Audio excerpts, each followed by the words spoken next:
तो आज हमारा टॉपिक जो है इसका नाम है अनुसूची, जहाँ पे हम पढ़ने वाले शेड्यूल के बारे में। तो चलिए हम शुरू करते हैं अपने टॉपिक को। और देखिए अब हम पढ़ने वाले हैं क्या, शेड्यूल के बारे में, जिसको हम कहते हैं अनुसूची। तो अगर हम बात करते हैं कि ये भी आपका क्वेश्चन आता है कि मूल संविधान मतलब जब संविधान बना था उस टाइम पर कितने शेड्यूल थे भारतीय कॉन्स्टिट्यूशन में, तो उनकी जो संख्या थी कितने थे, तो वो 8 थे। ठीक है, तो अगर आपसे पूछा जाता है मूल संविधान में कितने शेड्यूल थे, तो वो 8 थे। अब एट प्रेजेंट कितने हैं, तो वो टोटल हैं 12 शेड्यूल के बारे में बात की जाती है। ठीक है, चलिए अब हम बात करते हैं, एक एक करके सारे शेड्यूल को पढ़ेंगे। और आपका एग्जाम में क्वेश्चन पूछा गया है, मॉक टेस्ट में भी पूछा गया है, तो लास्ट में मैं आपको एक क्वेश्चन यहाँ पे लगा दूंगी जिससे कि आपको उसका आंसर कमेंट सेक्शन में बताना है। ठीक है, तो पहला शेड्यूल हमारा आता है, फर्स्ट शेड्यूल में लिखा हुआ है state and UT. Indian state और यूटी के बारे में बात की गई है, भारत के कितने राज्य होंगे और कितने केंद्र शासित प्रदेश होंगे, तो उसके बारे में बात की गई है। किसमें, शेड्यूल फर्स्ट में। बात करें स्टेट की, तो इंडिया में कितने स्टेट है, 28 स्टेट है, 28 राज्य हैं भारत में। और यूटी की बात करें, केंद्र शासित प्रदेश की बात करें, तो वो कितने हैं, 8 हैं। ओके, चलिए आगे चलते हैं। सेकंड शेड्यूल क्या कहता है, सेकंड में दी जाती है सैलरी, अलाउंस एंड पेंशन। जो भी सरकारी कर्मचारी हैं जैसे कि एमएलए है और हमारे प्रेसिडेंट हैं या फिर हम प्राइम मिनिस्टर है, तो इन सभी की सैलरी के बारे में बात की गई है कि प्रेसिडेंट को कितनी सैलरी मिलेगी या फिर प्राइम मिनिस्टर को कितनी सैलरी मिलेगी, एमएलए को कितनी सैलरी मिलेगी। तो इन सब की बात की गई है किसमें, शेड्यूल 2 में। तो ये किससे रिलेटेड है, सैलरी, अलाउंस और पेंशन से रिलेटेड है।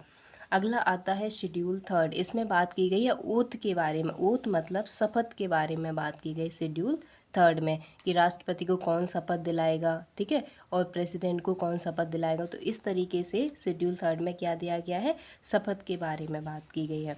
फोर्थ शेड्यूल आता है राज्यसभा में हर स्टेट व यूटी का प्रतिनिधित्व। देखिए जैसा कि हम पढ़ते हैं राज्यसभा और लोकसभा में, तो फोर्थ शेड्यूल कहता है कि राज्यसभा में हर एक स्टेट के कितने प्रतिनिधित्व होंगे, कितने लोग होंगे जो कि राज्य को क्या करेंगे, प्रतिनिधित्व करेंगे राज्य का। ठीक है, तो वो बात की गई शेड्यूल 4 में।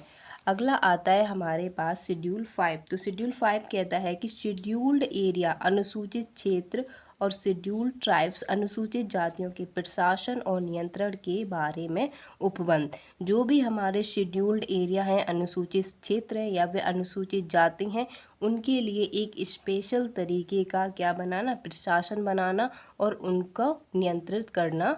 ये सारी बात किस में की गई है, शेड्यूल 5 में की गई है। चलिए आगे चलते हैं, हमारा अगला आता है शेड्यूल 6। इसमें क्या कहा गया है, इसमें कहा गया है कि जो भी हमारे जनजातीय क्षेत्र हैं, कौन कौन से जनजातीय क्षेत्र हैं, कौन से ट्राइबल एरिया हैं, तो वो असम, मेघालय, त्रिपुरा और मिजोरम। क्या हो जाएगा, असम, मेघालय, त्रिपुरा एंड मिजोरम। ये जो हैं वो ट्राइबल एरिया हैं, जनजातीय क्षेत्र है, तो इनके लिए एक स्पेशल तरीके का प्रावधान बनाना, इनके प्रशासन को कंट्रोल करने की बात की गई है। ठीक है, अगला आता है हमारे पास सेवेंथ शेड्यूल। सेवेंथ शेड्यूल जो है बहुत ही इंपॉर्टेंट है क्योंकि बहुत बार एग्जाम में पूछा गया है इसको, बहुत ज़्यादा इंपॉर्टेंट है ये। ठीक है, तो इसमें बात की है separation of power. Separation of power का मतलब क्या है, शक्तियों का वितरण। शक्तियों का वितरण मतलब कौन सी पावर किसके पास होगी। तीन प्रकार की लिस्ट होती है, यूनियन लिस्ट होती है, स्टेट लिस्ट होती है और कंकरेंट लिस्ट होती है। इसमें अलग अलग सब्जेक्ट होते हैं। जैसे कि अगर हम बात करते हैं एजुकेशन, तो एजुकेशन किसका सब्जेक्ट है, यूनियन मतलब सेंटर का सब्जेक्ट है या फिर स्टेट का सब्जेक्ट है, कौन इस पर लॉ बनाएगा, इन चीज़ों को यहाँ पे रखा गया है। ठीक है, तो सेपरेशन ऑफ पावर शेड्यूल 7 में दी गई है। और शेड्यूल 7 कहाँ से लिया गया है, तो ये लिया गया है government of India act 1935, Bharat शासन अधिनियम 1935 से लिया गया है 7th शेड्यूल। अगला क्वेश्चन यहाँ से ये भी बनता है कि भारत शासन अधिनियम, Indian government of India act कब आया था, तो ये आया था 1935 में। Also very important point. Okay, आगे चलते हैं। अब देखिए 7th शेड्यूल में सेपरेशन ऑफ पावर दी गई है। अब कौन सी पावर किसके पास होगी ये भी बात की गई है। जैसे 3 प्रकार की यहाँ पे लिस्ट हम पढ़ते हैं। पहली आती है यूनियन लिस्ट, जिसको कहा जाता है संघ सूची। ठीक है, जिसमें कितने सब्जेक्ट है, 100 सब्जेक्ट है। अब यहाँ पे सब्जेक्ट का मतलब क्या है, सब्जेक्ट का मतलब ये है कि कुछ ऐसे टॉपिक, जैसे कि एक टॉपिक अगर हम मान लें आर्मी, तो आर्मी एक ऐसा टॉपिक है, ऐसा सब्जेक्ट है, आर्मी के ऊपर लॉ बनाना है तो कौन बनाएगा, स्टेट बनाएगा? नहीं, ये स्टेट का काम नहीं है, ये सेंट्रल का काम है कि आर्मी के ऊपर लॉ बनाए। आर्मी में जो भी है उन्हें फंक्शन करवाना है, उन सारी चीज़ों के ऊपर लॉ कौन बनाएगा, स्टेट बनाएगा, ठीक है, सॉरी यूनियन बनाएगा, सेंटर बनाएगा। अगली आती है हमारे पास स्टेट लिस्ट। स्टेट लिस्ट जिसको कहा जाता है राज्य सूची, इसमें कितने 61 सब्जेक्ट हैं।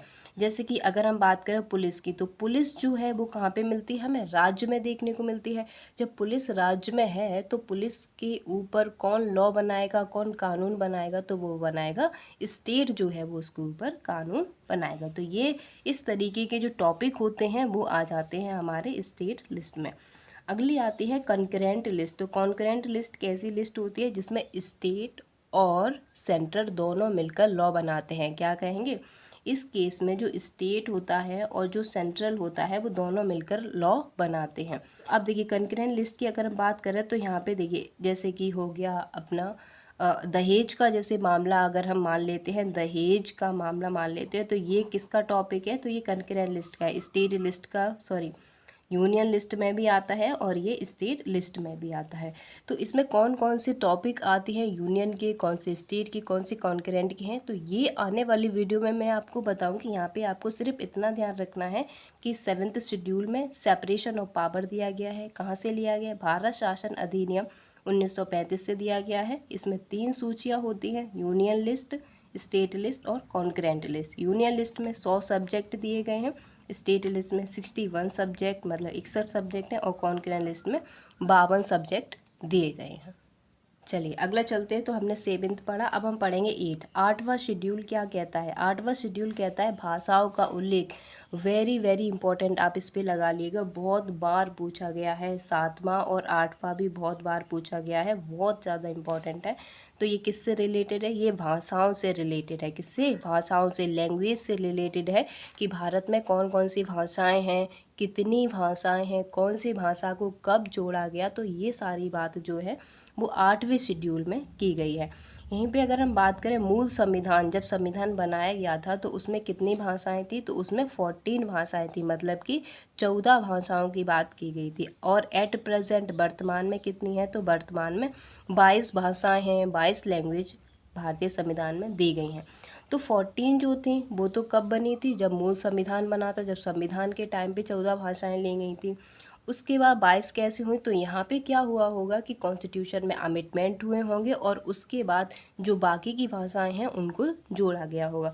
तो 14 भाषाएं जो हैं वो कौन कौन सी थी, तो ये थी संस्कृत, तमिल, तेलुगु, मलयालम, कन्नड़, उड़िया, मराठी, गुजराती, हिंदी, बांग्ला, असमिया, उर्दू, पंजाबी और कश्मीरी। ठीक है, तो ये हमारी जो है वो 14 भाषाएं हो जाती हैं, यहाँ पे 14 लैंग्वेज हो जाती हैं यहाँ पे।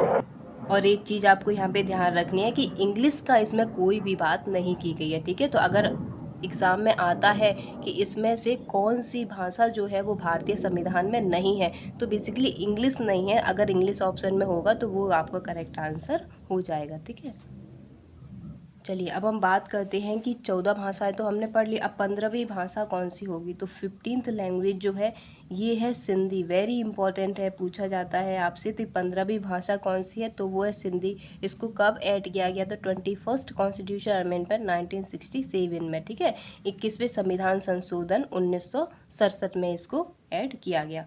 उसके बाद बात आती है कि 3 भाषाओं को फिर से जोड़ा गया। कौन कौन सी, एक आती है हमारी कोंकणी, मणिपुरी और नेपाली। कोंकणी 16वीं भाषा कही गई है, और मणिपुरी 17वीं भाषा, और नेपाली जो है वो 18वीं भाषा। इन तीनों भाषाओं को कब ऐड किया गया, तो 71st कॉन्स्टिट्यूशन अमेंडमेंट 1992 में। कब किया गया, 71वें संविधान संशोधन 1992 में इनको ऐड किया गया था। तो यह ध्यान रखना है, इससे ध्यान रखना है नमक, ना से क्या हो जाएगा नेपाली, एम से मणिपुरी और का से कोंकणी। ठीक है, नेक्स्ट आता है हमारे पास, फिर अगला आता है कुछ और भाषाएं हैं जो हमें ध्यान में रखनी है। जैसे कि 19वीं भाषा बनी मैथिली, 20वीं भाषा बनी संथाली, 21वीं बनी बोडो और 22वीं बनी डोगरी। ठीक है, तो इन 4 भाषाओं को कब ऐड किया गया? 92 कॉन्स्टिट्यूशन अमेंडमेंट 2003 में। क्या हो जाएगा? 92 संविधान संशोधन 2003 में इसको ऐड किया गया। गाइस पूछा गया है, ठीक है, तो इनको 2-3 बार पढ़ेंगे तो आपको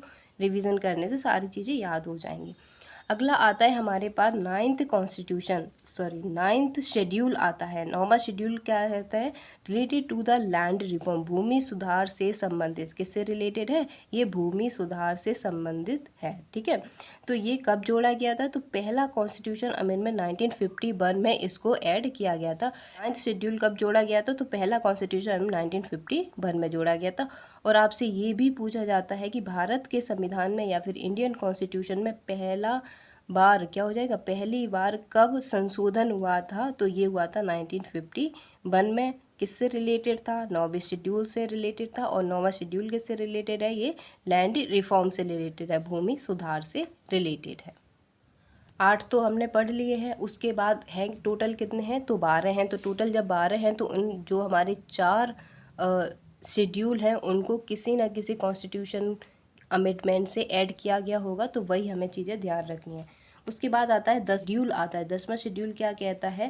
ये रिलेटेड है एंटी डिफेक्शन लॉ, दल बदल निषेध से संबंधित। इसका मतलब क्या हुआ? इसका मतलब हुआ कि अगर कोई एक पार्टी का इंसान है और वो क्या करता है, अपनी पार्टी को छोड़कर दूसरी पार्टी को ज्वाइन कर लेता है, ठीक है, तो वो क्या कर रहा है? एक दल को छोड़ के दूसरे दल में जा रहा है, उसको छोड़ के फिर तीसरे दल में जा रहा है। तो ये सारी चीज़ें चल रही थी, तो इसलिए आता है 52वां 52nd कॉन्स्टिट्यूशन अमेंडमेंट 1985 में, जहाँ पे 10th शेड्यूल की बात की गई है, जहाँ पे क्या किया गया है? Related to the anti defection law, दल बदल निषेध, मतलब आप दल को नहीं बदल सकते। ठीक है, बदल कब सकते? इसके लिए कुछ कंडीशन है जो कि हम आने वाली वीडियो में हम आपको बताएंगे। ठीक है, नेक्स्ट आता है 11वां शेड्यूल। तो 11वें शेड्यूल में दिया गया है related to the gram panchayat, very important. Gram panchayat और नगर पंचायत से बहुत सारे क्वेश्चन आपके पूछे जाते हैं।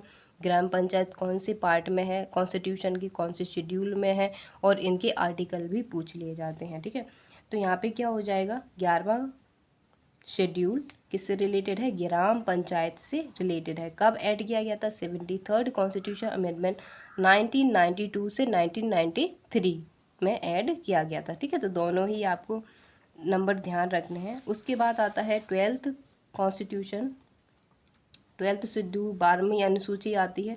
ये किससे रिलेटेड है? तो ये है नगर पंचायत से रिलेटेड। किससे? नगर पंचायत से। तो ये आपको ध्यान में रखना है। अब हम बात करते हैं इसे कब ऐड किया गया था। 74th कॉन्स्टिट्यूशन अमेंडमेंट 1992 से लेकर 1993 में इसको भी ऐड किया गया था। ओके, तो यहाँ तक हमारी चीज़ें क्लियर होती हैं।